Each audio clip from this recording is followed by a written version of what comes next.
night that the removal of cladding on privately owned blocks of flats here that failed fire safety tests could take years.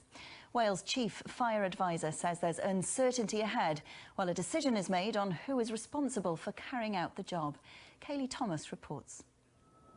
The aftermath of the Grenfell fire tragedy last June. 72 people died when a blaze swept through the 23-storey tower in North Kensington.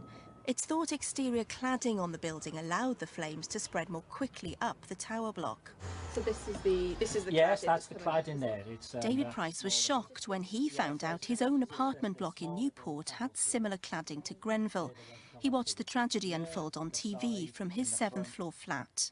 It was just shocking. It was just so shocking. And I'm just thinking, right, this building, is it safe? Is it not safe? David's high-rise block is one of 3 across Newport found to have this kind of cladding. It's owned by a social housing landlord, and work to replace it's due to begin in the coming weeks, paid for with Welsh Government money. And they're hoping to start in August sometime. And then they say they're going to guarantee 16 weeks. I know it's got to be done, so you just got to live with it. But it's a different story for those who own their flats or rent them from private landlords. There are 12 private blocks of flats in Wales, home to around 700 families where the cladding has failed fire safety tests. Some measures have been put in place in these buildings to reduce the risks, for example, nighttime patrols and extra fire alarms.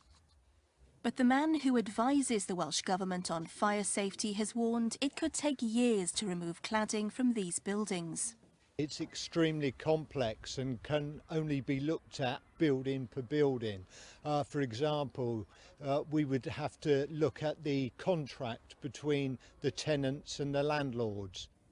It could cost up to £2 million per building to replace the cladding.